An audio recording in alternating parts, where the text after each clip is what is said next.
Bonjour à tous, la décision pourrait être rendue aujourd'hui par le tribunal administratif de Besançon. Un recours sera étudié ce matin concernant l'interdiction d'une conférence de l'avocat franco-palestinien Salah Hamouri.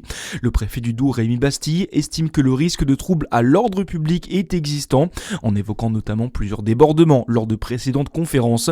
Une manifestation est prévue ce samedi en début d'après-midi sur la place Granvelle de Besançon, quelle que soit la décision rendue. La sanction est tombée pour deux établissements de restauration rapide à Dijon, près de 200 kilos de viande jetée après des manquements constatés sur les règles d'hygiène.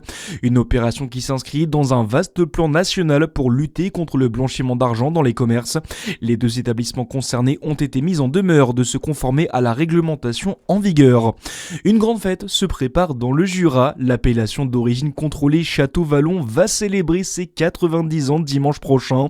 90 personnes pourront assister aux festivités organisées par le comité interprofessionnel des vins du Jura. Depuis plus de 20 ans, la ville de Dijon soutient et valorise tous les genres musicaux, de la création émergente aux grandes scènes pour tous les publics. La richesse et la diversité de l'offre musicale dijonnaise reposent sur une coopération étroite entre les services municipaux et les partenaires associatifs.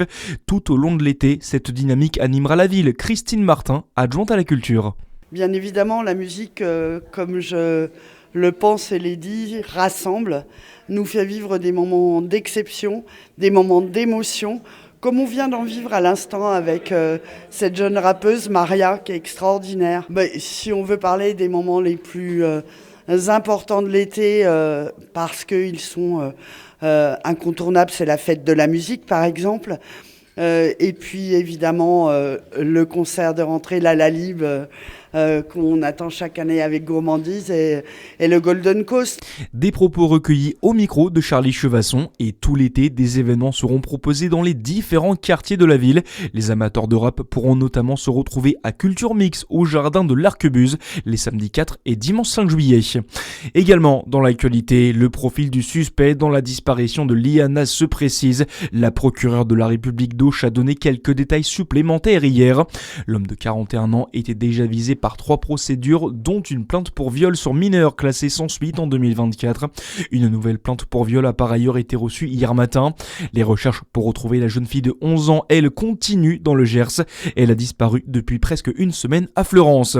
Et puis on termine avec du tennis, avec les quarts de finale qui sont terminés à Roland-Garros. Chez les hommes, ça passe pour l'Italien Matteo Arnaldi qui profite de l'abandon de Matteo Berrettini.